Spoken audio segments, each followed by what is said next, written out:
Imagine standing on the deck of a giant ship. The cold wind brushes your face. You look up, and you see nothing but stars and an endless black ocean.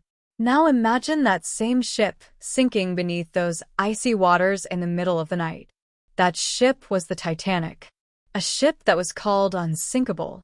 A ship that carried dreams, hopes, and secrets. Hello, friends. Welcome to this English learning story, the Titanic Mystery. Stay with me till the end, because we are going to uncover hidden details about the Titanic disaster that many people still don't know. Listen carefully. Repeat phrases if you want to improve your English pronunciation. And don't forget to subscribe if you love learning English through real stories. In this story, you'll travel back in time to the year 1912. You will meet the people on board the Titanic. You will hear their conversations. You will understand their emotions, excitement, fear, and courage. By the end of this narration, you will not only improve your English listening skills, but you'll also discover the mystery behind the Titanic tragedy. Are you ready? Let's begin our journey. The year was 1912. The world was changing fast. New machines, new inventions, new hopes. In Belfast, Ireland, thousands of workers built the largest and most luxurious ship the world had ever seen. Its name was RMS Titanic. People called it the Ship of Dreams. It was 882 feet long as 3 football fields. It had 9 decks and could carry more than 2,200 passengers. Its builders said proudly, "Not even God can sink this ship." Those words would soon become famous and tragic. When the Titanic was finally ready, everyone wanted a ticket. Rich businessmen, famous actors, families hoping for a better life in America. The Titanic's first voyage was from Southampton, England, to New York City, USA. The journey was expected to take about a week. The date was April 10th, 1912. Excited passengers stepped aboard. The first-class rooms looked like royal palaces. Gold-plated walls, crystal chandeliers, soft carpets. Meanwhile, the third-class cabins were simple, but still far better than most ships of that time.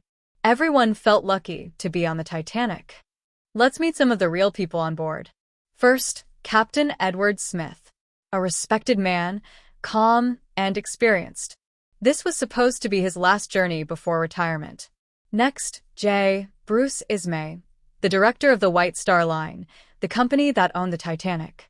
He was eager to prove that the Titanic was the fastest and grandest ship in the world. We also meet Molly Brown, a wealthy woman known for her kindness. Later, people would call her the unsinkable Molly Brown because of her bravery that night. Among the passengers were also poor families, like the O'Connor family from Ireland. They carried all their belongings in 2 small bags. They dreamed of starting a new life in America. On April 10th, as the Titanic left the harbor, a band played cheerful music. Crowds on shore waved goodbye. No one imagined that many of these passengers would never reach New York. For the first few days, life on the Titanic felt like a festival. First-class passengers dined on roasted lamb, fresh oysters, and French pastries. They danced in elegant ballrooms. They strolled on the wide decks under the stars. Third-class passengers sang folk songs, played the violin, and shared stories of their homelands. Even the crew admired the smoothness of the giant ship. But beneath the laughter, there were warnings. Other ships in the Atlantic had sent wireless messages. "Icebergs ahead. Be careful." The messages reached the Titanic's wireless operators. But they were busy sending personal telegrams for wealthy passengers. The warnings were noted, but not taken seriously. It was April 14th, 1912. A Sunday night. The sky was clear. The sea was calm like glass. But the air was freezing cold. At 11:40 p.m., a lookout named Frederick Fleet suddenly rang the warning bell 3 times and shouted, "Iceberg, right ahead." The officers tried to turn the ship. The engines were reversed. But the Titanic was too big, too heavy, and too close. The iceberg scraped along the right side of the ship. At first, many passengers barely felt the collision. There was no loud crash, just a slight shiver. Some thought it was nothing. But below deck, Water started rushing in through torn steel plates. The Titanic's designer, Thomas Andrews, inspected the damage and realized the horrifying truth. She will sink in less than 3 hours. Panic spread slowly. The crew tried to stay calm. They began to lower the lifeboats. But there was a terrible problem. The Titanic had only 20 lifeboats, enough for about half of the people on board. Why? Because the ship's owners believed it was unsinkable and didn't want the decks to look crowded. At first, many passengers refused to get into the lifeboats.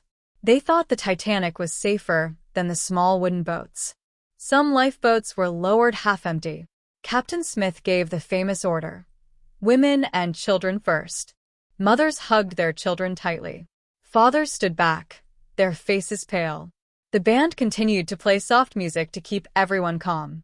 The song, "Nearer, My God, to Thee," echoed in the cold night air. There were acts of courage that night.